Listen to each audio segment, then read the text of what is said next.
I'd request the chair to please take over. Thank you, Sumnima. Well, good afternoon and namaste to everyone. I would like to welcome you once again to the second day event on understanding Nepal's foreign policy. My name is Jagriti Chand, and I'm currently working as a data management officer at the Lutheran World Federation, Nepal. And I'm actually excited to get to moderate this session as a development practitioner and also as a student of international relations. So today we have invited diplomats, we have invited scholars, academicians, practitioners in this session. Well, the session is titled Nepal-Europe Engagement. The session is for 60 minutes, where our speakers will provide their knowledge and insight on the relevant topic. And each speaker will be allowed 8 minutes to present. And at the end of the session, the floor will be open for discussions. And I would like to request all the participants to write down all your questions in the chat box in Zoom, and and you can do that even during the sessions. And I would also like to thank Dr. Pramod Jaiswal for giving me this opportunity to moderate, and I also want to thank all the speakers for agreeing to present in this session. And I would like to congratulate NICE for successfully organizing this session. So I'd like to introduce the speakers for these sessions, and we have with us Ambassador Yuba Lamsal, a former Nepalese ambassador to Denmark. He currently works as the chief editor at the Rising Nepal Daily. Ambassador Lamsal has been in the media sector for almost 30 years now, and previously he worked as the editor of South Asian Media Network, the coordinator of Media Commission Nepal, and also as the editor of South Asia Journal. He is the international coordinator of World Journalist Network and served as the General Secretary of Nepal Institute of Mass Communication and Press Chautari, and Nepal coordinator of South Asian Union Against Communalism and Fundamentalism and Forum of Secular Nepal. He also worked as a consultant for GTZ of Germany, ILO, and Danish International Development Agency. He obtained training on editorial management and conflict reporting from Reuters Foundation, London. He was a fellow at the Honolulu Security Seminar in Hawaii, New York University, USA, and was invited by the government of USA as the International Visitor Program Fellow to observe Congress reporting and the US presidential election in 1993. He has co-authored the book Conflict Reporting in Asia that was published by the School of Journalism, Nanyang Technological University, Singapore, and authored a resource kit for journalists on child labor reporting. So moreover, we have with us our second presenter, Mr. Jiwan Subedi. He's a political affairs officer at the EU Delegation to Nepal, European External Action Service, EEAS, for over 10 years. Previously, he also worked for the Carter Center, the UN Department of Political Affairs, OHCHR, as well as research on state of democracy in South Asia. And our third presenter is Mr. Bipin Ghimire. He is a doctoral candidate at the Department of International Relations, South Asian University, New Delhi. His area of research interest includes geopolitics, South Asian studies, foreign policy analysis, small states, Sino-Indian relations, and politics of foreign aid. And our final presenter is Mr. Simant Shankar Bharti. He is a doctoral candidate at University of Warsaw. He is presenting on EU-Nepal development cooperation. Does it need an update? His question is that. So first, I would like to request Speaker Ambassador Lamsal to start his presentation. Ambassador Lamsal, are you there? Yeah, I am. Can you hear me?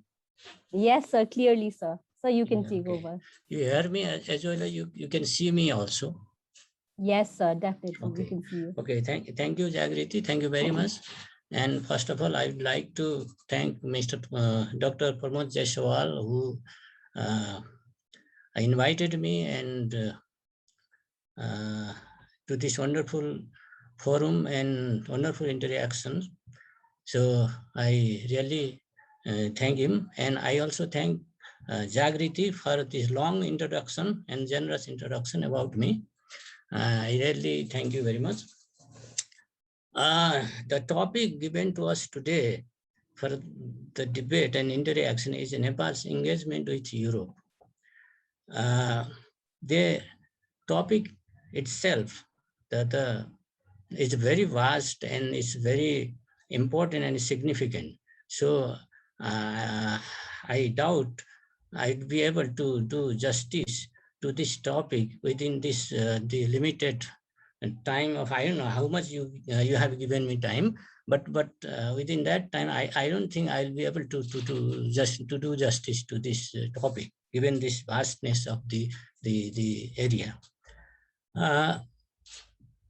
The Nepal's engagement with Europe is it has very long history. We have diplomatic relations. We began with the European country because we just established our first diplomatic relation with the European country, United Kingdom, back in 1816. So the history of our diplomatic engagement and relation begins from European country. So that is one reason why our engagement and why our relations with Europe or European countries, especially Western Europe, is so important. So there has been continuity right from the 19th century.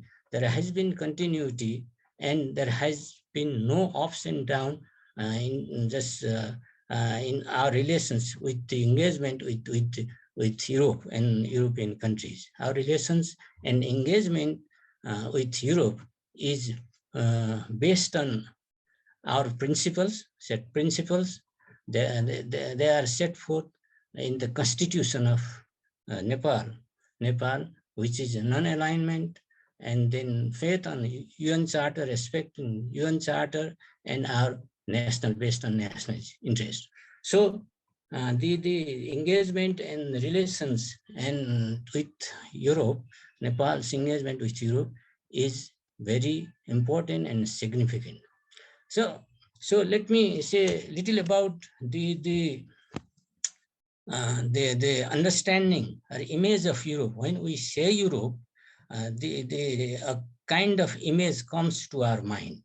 Not only my mind, to the mind of entire Nepalese people, that Europe means it's a very region of prosperous countries having high level of development, high level of income, these abundant opportunities, and this kind of image comes to our mind.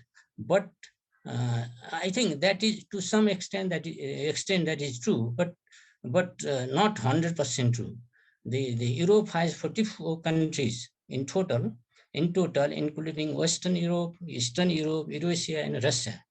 But these Western European countries, EU countries, there are only 27 members in the EU. So the Europe means the entire, the East Europe and West Europe, rich Europe and the less prosperous Europe. So there are different type of countries that are in Europe. So, but our relation basically more concentrated on Western Europe, European countries, because our pride, out of, we have 33 missions abroad, 33 embassies abroad, out of which 9 are in Europe. That means 9 are in Europe. That of that 9 also, only one in Russia, Moscow. The rest 8 missions are in Western Europe. It speaks of how important the Western Europe is for Nepal. So I don't have to say more about this the significance and priority and importance of Europe for Nepal. So why Europe is important for, why it matters, means this Europe is a pioneer. It's important not only for Nepal, but for entire world. Why Europe matters, why Europe is important? because Europe is the pioneer in many aspects, in terms of ideas, concept, movement. So Europe is a pioneer. So Europe is home to, is a birthplace of great philosophies and great philosophers, thinkers, scientists. So like Aristotle, Plato, and Socrates, Karl Marx, and these Adam Smith. So this is the place that is home to great philosophers and philosophies. Like similarly, the different political ideologies we have, the old has, were born in Europe. Just capitalism, Marxism, socialism, social democracy, and democracy, communism, all the ideologies, they were born in Europe. So industrial revolution started in Europe. So the most of the scientific innovation started in Europe. So Europe is very, very important. Similarly, Europe has only 7% population, world's population, but its contribution to global GDP is 25%. 7% population contributes 25% to global GDP. Similarly, of the total social spending, world's total social spending, Europe has the contribution of 50% contribution. In the same way, why Europe is important means there are 3 out of the 5 United Nations Security Council members, 3 are in Europe, European countries. Similarly, there are most of the international organizations are in Europe. Out of the 20 UN organizations, 14 are headquartered, 14 are in Europe. So Europe is, in fact, the center of the world. That is the reason why Europe is important. Nepal's relation with Europe is important, and it has accorded high priority to the relation with Europe, because I already told you that our diplomatic history, diplomatic relation started with the European countries, as we started. The first country with which we established diplomatic relation is United Kingdom. Similarly, the European countries have been supporting Nepal. They have been the consistent development partner during right from the 1950s era, so and until now. So their development cooperation, development support, their support has been very crucial for our development, for our democratic the development, and in every aspect, human rights, peace and equality, and rule of law, all these sectors. So this is, even today, Europe is a very, very, very important key development partner. So both as a group as well as individual states, they have been our continuous development partner. So our involvement, our engagement with Europe is based on values and principle. That is clearly, that has been clearly provided by our constitution. So Nepal has accorded high priority to Europe, and I've already told you 9 missions are there out of 33. And our relation with Europe, there are 3 levels of relation. I always say that's strategic level, although we don't have any strategic partnership with any country in the world, no strategic alliance we have, but we cooperate, we have with European countries on certain values. Just we cooperate on, we work together on issues like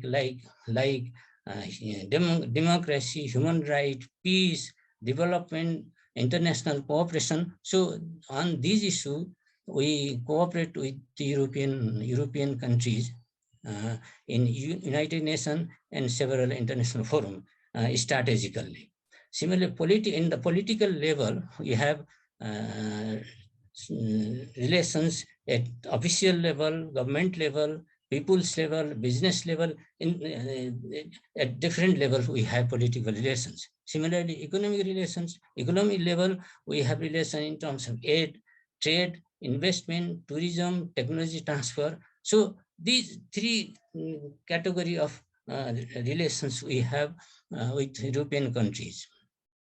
So now the very the countries, United Kingdom, Germany, Denmark, Norway, Finland, Russia, Switzerland, France, they have been our the development partner right from the beginning. Although some countries have recently phased out, like Denmark and even France. So, but their cooperation continues through European Union. So area of cooperation, as I have already said, there is aid, trade, technology transfer, tourism, and in the bilateral level, still today, United Kingdom, Germany, Norway, Finland, Switzerland, they are providing us the support, assistance bilaterally, and other countries through this European Union through multilateral channels. When we come to trade, the trade is not very encouraging. In fact, encouraging, the volume of trade is not big enough. So we need to do a lot to have better trade with European Union countries and other European countries. But when we come to the tourism sector, it's a very scenario is very good. There are a significant number of tourists to visit Nepal, and they contribute to our tourism industry. And recently, when the COVID pandemic was there, the European countries provided meaningful support. Most of the countries, they provided through European Union, from Spain to Finland, but the United Kingdom, some other countries, they supported bilaterally also. The most of the countries, they provided the support during the pandemic through the European Union.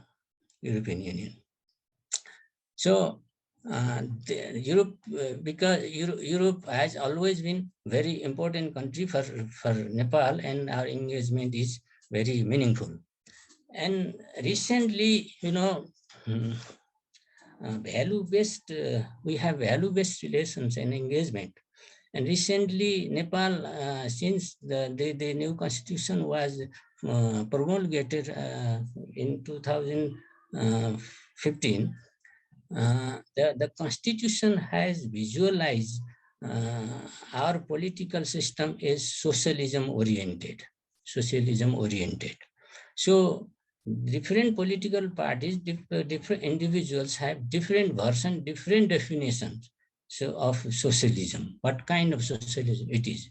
So we have, the constitution has provided us the liberal democracy as well as socialism oriented political system, it says. So I think it is a kind of system that is very much akin to the Nordic countries. That is the amalgamation of capitalism and socialism. This combination of capitalism and socialism. How it can be possible? I think it's possible in Nordic countries. It's a successful experimentation of the socialism and capitalism, combination of this. So in this, there is a liberal democracy, market economy, proportional electoral system, gender equality, welfare state, job guarantee, free education, free health care, pension, elderly care, child care, maternity leave, unemployment benefit, etc. Similarly, strong labor force protection through unions and collective bargaining, strong trade unions, unionized system. These are the features of the social democratic models which are prevalent, which are in practice in Nordic countries, especially Denmark, Sweden, Norway, and Finland, and Iceland also. So we can learn from this experience, and so that we can translate the vision and the principles our constitution has given us. We can translate this vision into practice. Because of that, also we have very much very much we need to learn a lot from them, and our engagement should be made strong. We need to strengthen our engagement and relation with them. So this is what the kind of relation we have engagement with them. So we need to, because there are a lot of points I wanted to tell you, but because of lack of time, I shorten it, I skip some of the points. So I think the time you have given me is up now. So this is that much for now. If there is any question and there is query and comments, then I will take it later. Thank you very much. Thank you, Ambassador Lamsal. Now, thank you so much for summing it up in such a short time. Now, our second presenter, Mr. Jiwan Subedi, will take over the mic. Subedi, sir, are you there? Yes. Yes. Thank you very much. Thank you, sir. Jagriti ji, good to hear from you. Nath, Lamsal sir, probably our second meeting, and other panelists. Thank you, everyone, for being present here to hear the discussion and to participate in the discussion about Nepal-Europe relations. By saying Nepal-Europe relations, as Yunath sir clarified, we're talking about Nepal's relation with, as he said, 44 plus countries. That would include countries up to the border with Asia, but I think for this purpose, I'd like to concentrate more on the European Union countries. With that too, we will miss when counting 27 European countries, we keep outside Norway, Switzerland, and the UK after the Brexit. The policies and engagements with these countries would be quite similar to EU countries, but let me talk more today about European Union as a whole.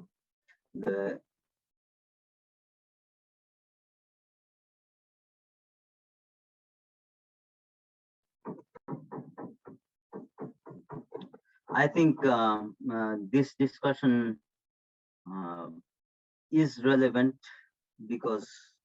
mostly because we are living in a multipolar world, a complex world.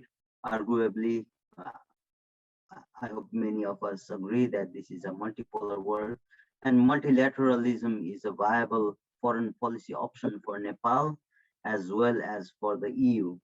So I think here is where this is one of the meeting points of the EU and Nepal in the global stage. And there are several other issues that come along with multilateralism. EU and Nepal can have common positions on climate change, development, rules-based order, connectivity, mostly people-to-people connectivity, digital connectivity, and that goes back to several hundred years when people traveled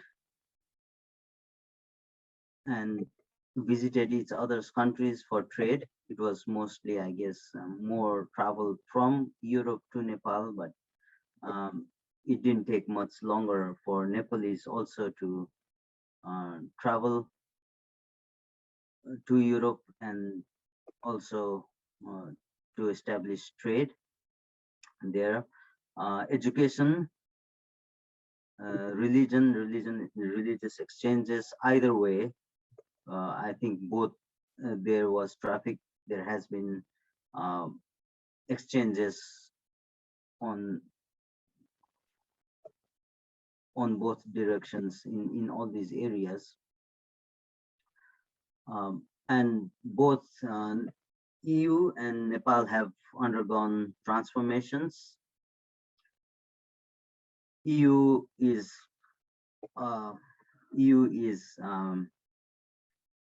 a product of new integration and evolving institutions. Still, policies are being defined, and for European Union as a whole, between countries of Europe and Nepal, there have been exchanges and development, cooperation, trade, and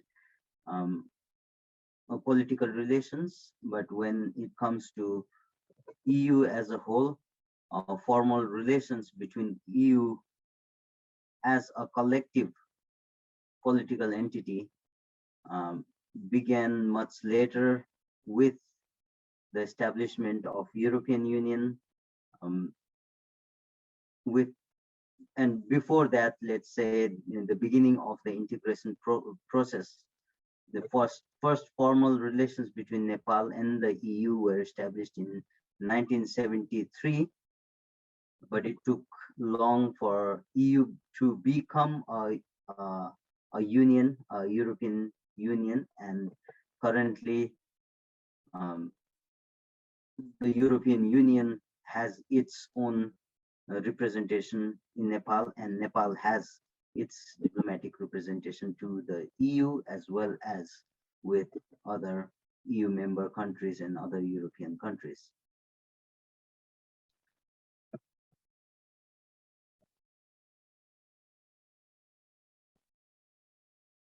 I think the common positions between the EU, as I jumped into mentioning quite early, I think the common points would be in promoting rules-based global order based on effective multilateralism with a reformed UN at its core.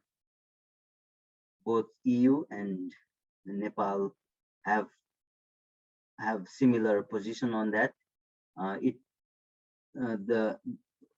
I think we have not come to the exact definitions of these.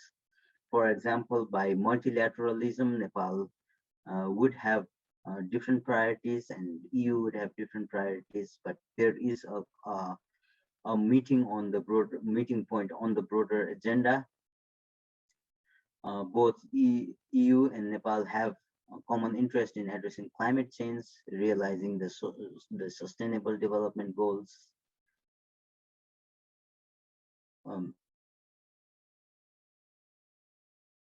supporting UN reform, as well as UN peacekeeping.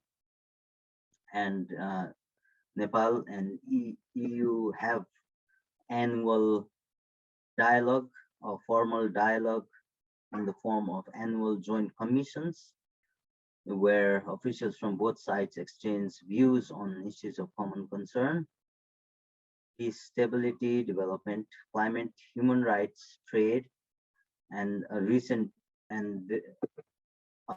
the most recent one took place 4 days ago on 24th November.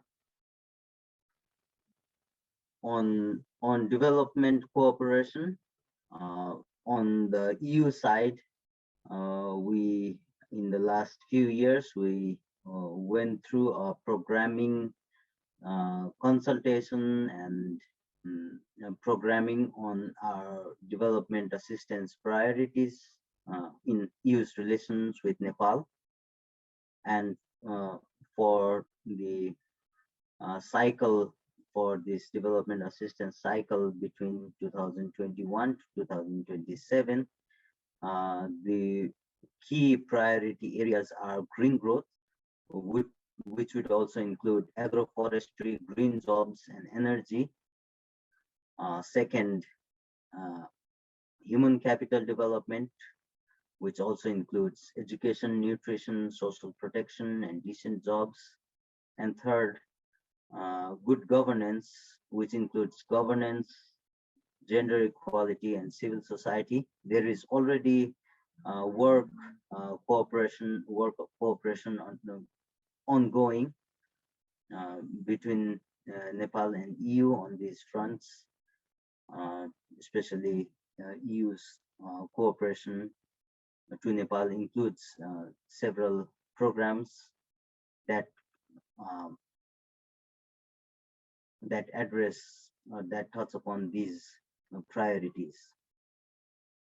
And these priorities were arrived at through wide-ranging consultations with the government of Nepal as well as the civil society. So besides development cooperation in itself, the humanitarian engagement between EU and Nepal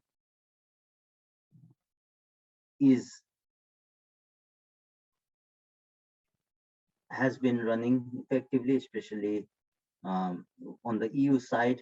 There is the European Commission, Humanitarian and Civil Protection Office, and there is also a beginning, quite an early stage, but some progress has already been made on investments through European Investment Bank, which prioritizes green investment, green energy, and therefore is also called a green bank. And EU from European Union level, that's besides EU member countries level. At EU level, the EU also provides educational opportunities and knowledge sharing through Erasmus Plus programs. It supports cultural exchanges and aims to contribute to sustainable development and growth of Nepal. In the last few years, there has been a cooperation on dealing with the pandemic, the COVID-19 pandemic, and I think EU and Nepal all are of this common opinion that these pandemics such as these require a global approach. So these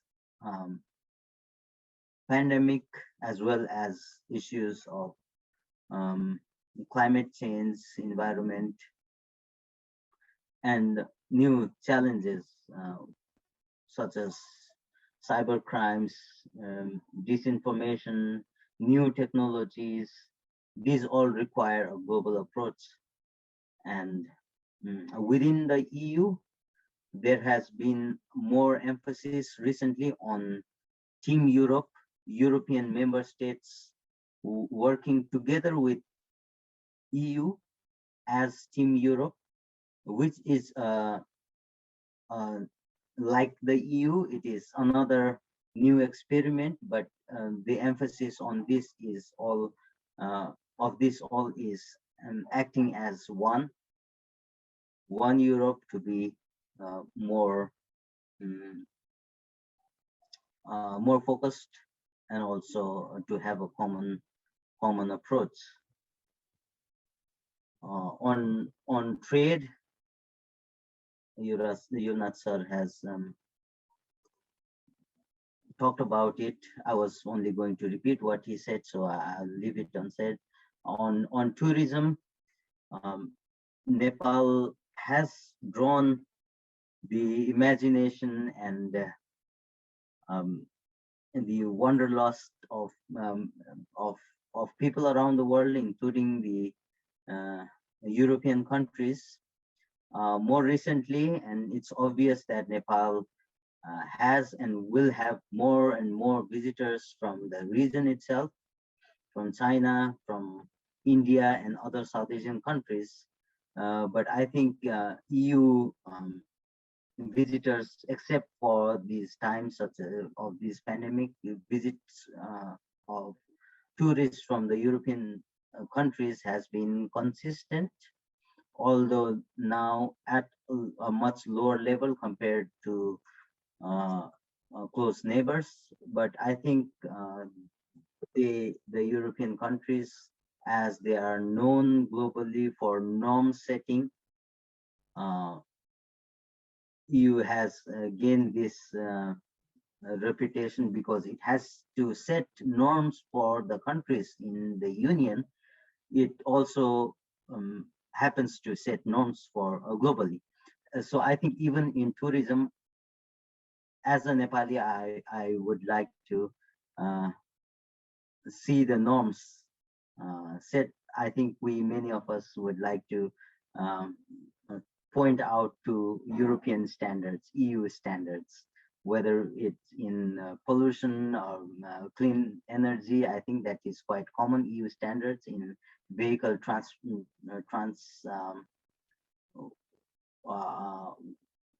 what's the word, pollution, and also in tourism. If I was a tourism entrepreneur, I would like to set EU standards for my enterprise. That way, I think there are areas in which EU and Nepal or European countries and Nepal have engaged since hundreds of years, and the engagement is ever growing. New areas, new fronts of engagement are coming up, are being identified, and new approach, more global approach is needed, where both Nepal and EU have a common position of multilateral cooperation, which would be beneficial both for Nepal and the EU. So I'd like to stop here. Thank you. Thank you, sir. Thank you, Jiwan, sir, for your insightful presentation.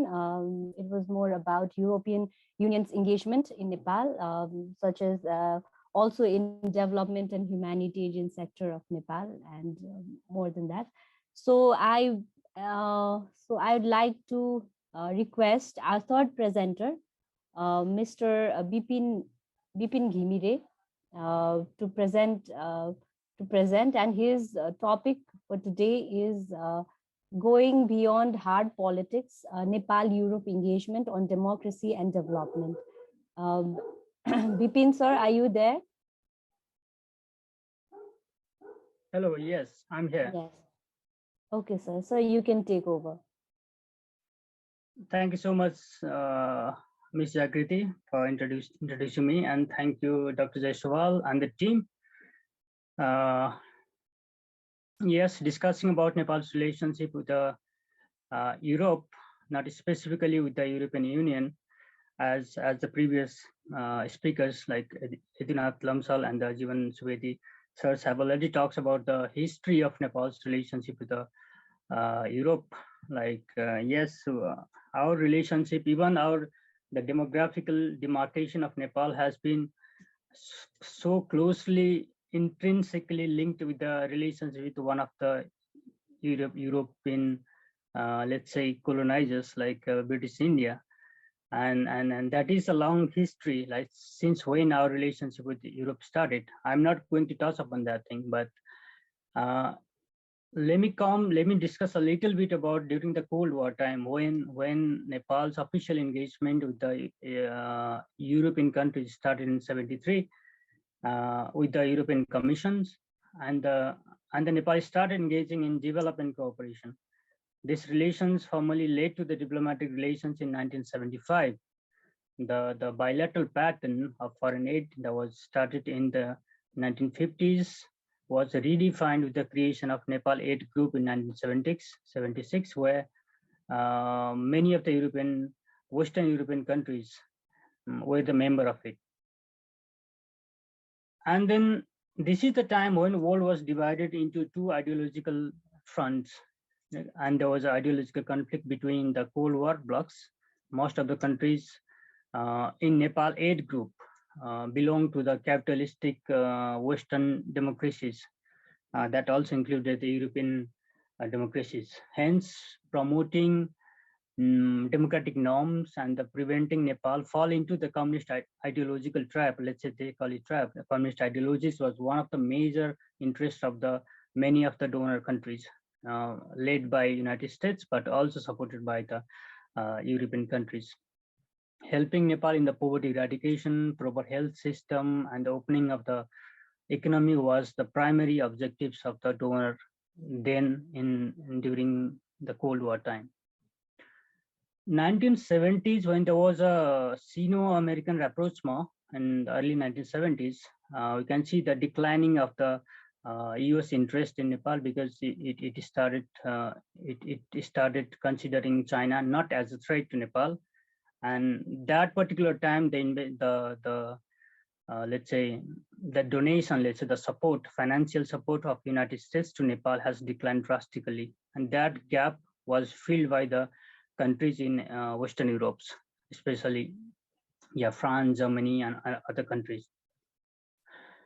And as the US declines, even for the United States, it believed that the number of the Western countries filling the gap would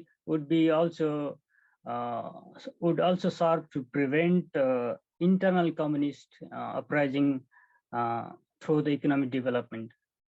However, you can see that by the end of the Cold War, donor countries were critiqued. They are criticized for the failure to transform the living condition of the people, and even though some of their objectives, such as orienting Nepal into the neoliberal economy, has been fulfilled, Nepal was still lagging far behind in the growth in the micro and the macroeconomic aspect. That was the time of Cold War. Now comes the post-Cold War setting. In the post-Cold War setting, like Nepal has gone across so many political and economic transformation, starting from the unitary monarchy towards the democratic system, and again to the 10 years Maoist armed conflict, and then the peace process and the new constitution making process. So we have so much transformation in the country's history, in the politics, and also in the economic of the country. During this period, even the donor priorities shifted from the Cold War humanitarian perspective, humanitarian ideological support, towards the theme of such as freedom, sustainable development, and international security. The notion of rich countries going towards the global south to transform the poor economy and the poverty towards the free market economy and peace had changed. Now the donor countries, including the European Union, consider poverty as a fertile ground for the civil war, for the failed state to be a failed state, and also the very much fertile ground for the safe havens for the violent non-state actor, including global terror network. This has encouraged the European countries as well as other donor countries to shift their attention and to shift their attention towards democracy and poverty. So even though there is a same pattern of helping in the poverty eradication, the objectives that they wanted to achieve through the support has been changed drastically. Therefore, many donor countries like Danish Developmental Cooperation Agency, Norwegian Development Cooperation Agency, Swiss Development Cooperation Agency, and also the DFID, like from the United Kingdom, has preferred long-term institutional development. That also aims to support the international non-governmental organization, we can see the exponential increase of the such organization in Nepal in post-1990 period, partly because, yes, because of the freedom of speech and association has been guaranteed in the constitution and in the democratic Nepal after 1990, but also partly because the donor countries has so much interest, not only to the top-down and the hierarchical structure of the state, but also support the Nepal's political as well as developmental process through the non-state actors, non-governmental actors. So we can see the exponential growth. 2014 data only, it shows that until 2014 there are like something around 39,000 plus NGOs and INGOs working in the Nepal in the various sectors, including health, agriculture, poverty alleviation, and good governance. However, it is not clear. Now we can see, if we look down and observe it, now we can see that it is almost clear by now that like aid and the donor support alone are not sufficient for the sustainable development of the country. Nepal continued to remain as one of the poorest country in the world. That's the previous time. If you see the current engagement with Nepal and Europe, you can see some sort of pattern repeating. Yes, the European Union has been, and the other European countries has been strong developmental partners of Nepal, but it also has been criticized as interfering into the domestic politics of Nepal.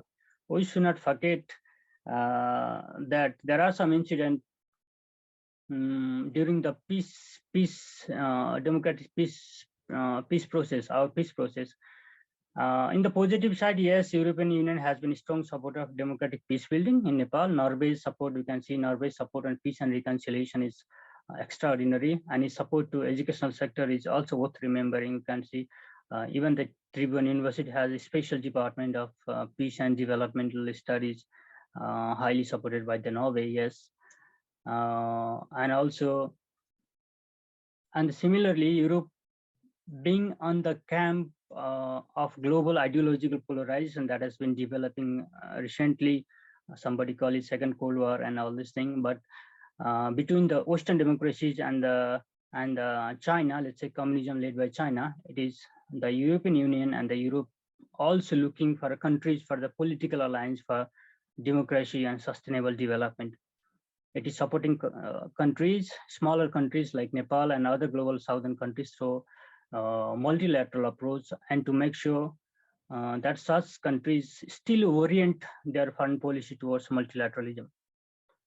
Whereas for a smaller country like Nepal, which is precarious by so much geographically and then geopolitically, and like in some sense dangerously situated between two rival powers, engaging in the multilateral platform would be definitely helpful for it to preserve its political and policy sovereignty. As a small power, Nepal multilateral platform could be used or could be managed, or let's say could engage to check the hegemonic power of the bigger powers, or let's say our neighboring two powers who tries to who are so much into, who have so much power that can even influence the overall organizing and the operation of the organization. So it is also helpful for smaller powers to preserve, to keep its voice through the multilateral organization helps. Nepal is a committed member of supporting United Nations and other international organizations. In this regard, Europeans' engagement and relationship with Europe is so much crucial, because as even Jiwan sir and then Yuba sir talked about the norm-setting institutions. Europe has been a norm-setting organization, a standard-setting organizations. So Nepal needs such kind of platform, let's say such kind of multilateral organization and the support of the states for the political support in this kind of international platform. So multilateralism could be one of the very strong factor that unites Nepal and Europe together. Recently in COVID-19 also, like European Union has committed more than 300,000 vaccines for Nepal, and also supported many health infrastructures like and facilities like hospitals, some hospitals, and the materials and instruments like oxygen generators and ventilators. Yes, European Union has strongly advocated for the mitigation of effect of the climate change. Nepal, that lies in the Himalayan region, requires some partner like to voice its concern. Yes, that does not mean that Nepal is not able to raise its concern in the international forum, but yes, still Europe and EU could be a strong supporting partner for Nepal to raise its concern on the climate change. That's for the positive side. Bipin, sir, sorry to interrupt you, but we are actually behind schedule, and we still have. I'm going to conclude it. Just give me a minute. Thank you so much. Yeah, thank you.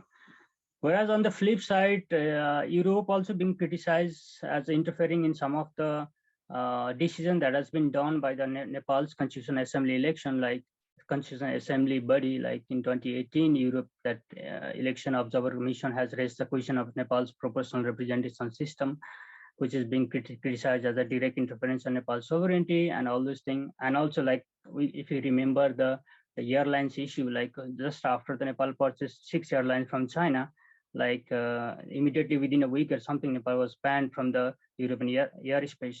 Yes, Nepal was banned before also, but that time it continued for a long time. So that particular time, France were lobbying for Nepal to buy the aircraft from the Europe, but Nepal decided to buy from China. So this is politics. So all these things are there. Like, so when you, to conclude, like when we think about the relationship between Nepal and Europe, like there is not always a very bright side. There are some sides that need to work out. Like, so we need to consider and make a balanced view. This is what I think about Nepal's current relationship with the European countries, and especially the European Union. There are some other future aspects that Nepal can explore, like climate financing, technology transfer, which we need very much drastically to continue to support our development as well as protect our climate. And all these things could be explored, and the Nepal and European countries could come together to further the relationship in a better way. Thank you so much. Thank you, sir. Thank you so much for your presentation. Without speaking much, I'd like to, yes. So we have, okay. So the presentation is on. So sir, please take over. Yes. Thank you, respected chair and distinguished panelists and the audiences. And my topic is the EU-Nepal Development Cooperation. And important question is, does it need an update? And before me, the most of the panelists already talked about the why is important for the Nepal-EU relation and why you should keep engaged in Nepal. So I will not much focus on this question. And my second question is the what is the present context? And there is also some overview presented by the Ambassador Lamsal and the Subedi, and why it required some updates. And I will focus on much on this. And like important, the doctrine of the EU relation is it started with the development cooperation when the European Economic Community was there in 1973, and the 1975 Nepal established diplomatic relationship with the European Community, and the technical office opened by the European Commission at the Kathmandu in 1992. And Nepal also established a residential embassy in Brussels in the same year. The European Commission delegation was signed on the 2002, and the Kathmandu upgraded to the EU delegation in December 2009. And then EU cooperation agreement signed in 1996, and the Joint Commission same year, the EU-Nepal Joint Commission. And the important doctrine is Nepal's relation is based on as the Ambassador Lamsal also told, based on the Nepal's constitution and principle of council and non-alignment and the UN charters and international law. And the same, the EU relation with Nepal is based on Lisbon Treaty, and the Lisbon Treaty and the rule of law and democracy and human rights. So these are the following the doctrine of the EU-Nepal relations. And as next discussion is the EU-Nepal Development Corporation, and it's as I told, it's started with the Development Corporation initially, and the US assistant to Nepal is basically based on the country strategy paper and multilateral basis all actions outside and the country strategy paper like budget line and through the NGOs. In 2005, the EU adopted regional strategy and annual indicative program, because the SARC is not in that capacity to sign that the direct treaty with the EU and implement. So the EU mainly go through the country strategy paper. So and the regional strategy paper the updated in 2007 for long period, because 2005 paper was only for 1 year, and it was long period 2007 to 2013, and it's revised in 2014 and 2020, and with the more thin line, the sustainable rural development and education, strengthening democracy and decentralization. And the EU-Nepal relation is based on basically the 2001 the European Union regional strategy for Asia, and which is still going on. And the development cooperation is not only about the development, it's also about trade related assistance. So EU is also providing the trades, and before we can see what kind of trade relation between the EU and Nepal have, and the EU imports the handmade carpets, textile, gem, jewelry, wood and paper products and leather products.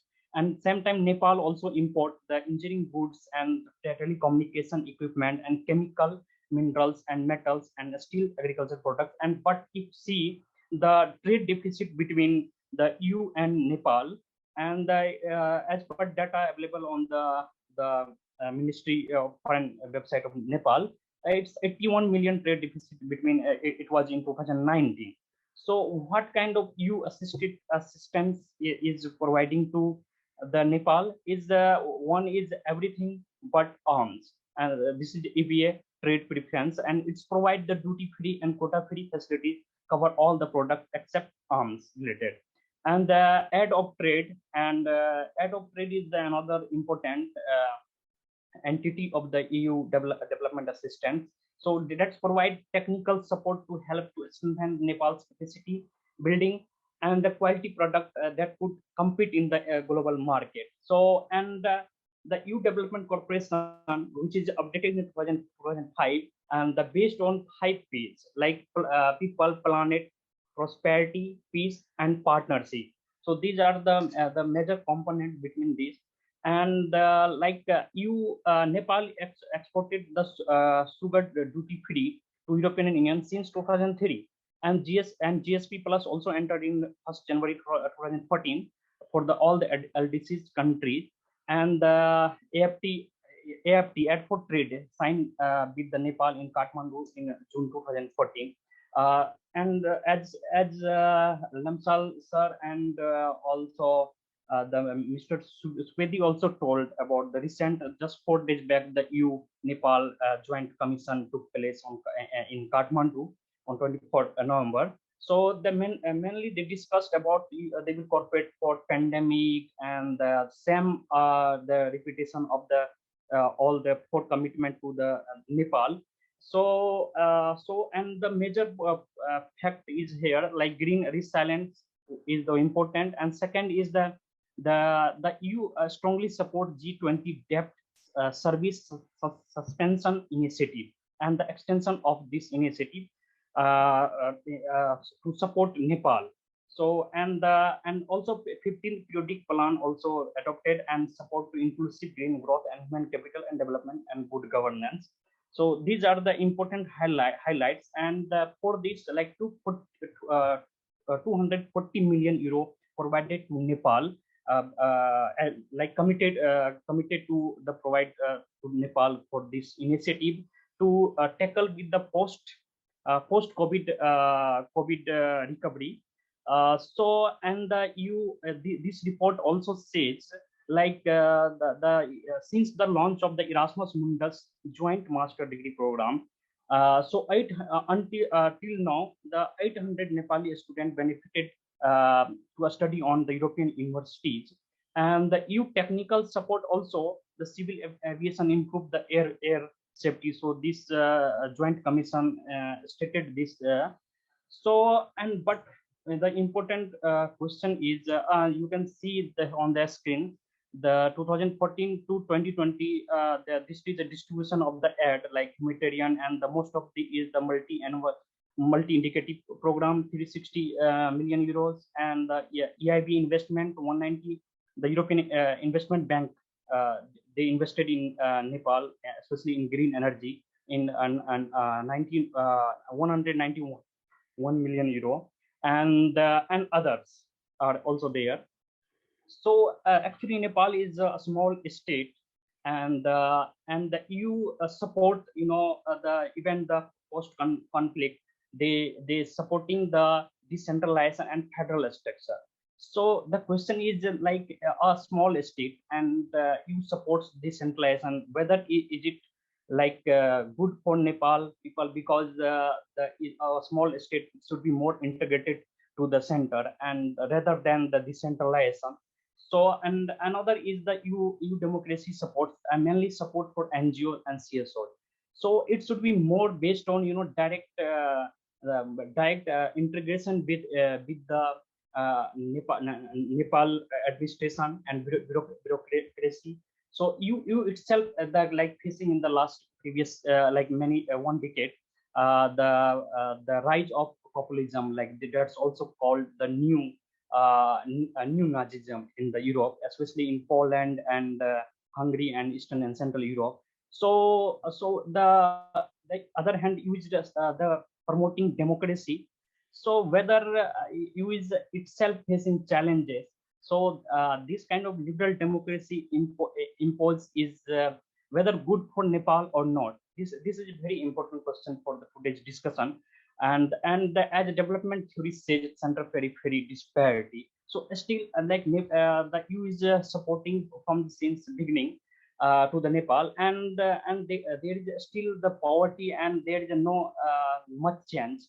And as Nepal was like set for the graduation from LDC countries, like least development countries, in 2023, but due to pandemic, it simply no, it will Nepal is set for graduation in 2026. So it the one is the like EU budget is the like support in Nepal, and that is the most of expense is going on like lengthy bureaucratic structure and cost effective management. So only I guess 30% only invest on the ground and with the for the people's well-being in the Nepal. So and a strategy paper is old based on same the aid and trade norms. So I guess this should be also changed for, and you think you should like rethink and the strategy for Nepal, because it should be based on the Nepal's people's need basis. So you need to conduct a need assessment in Nepal. So this was my discussion for the today's, and thank you so much, sir. Yeah, thank you so much, and it will be better to we can discuss on this. If you have any question, please you can ask. Well, due to time crunch, I think we won't be holding any discussions today. Another session is lined up. It's public diplomacy. So I would like to apologize every speaker for not being able to hold a discussion. So thank you so much to all the presenters, and NICE for organizing this session. So I'll take a leave. I'll leave it up to our next chair. Thank you.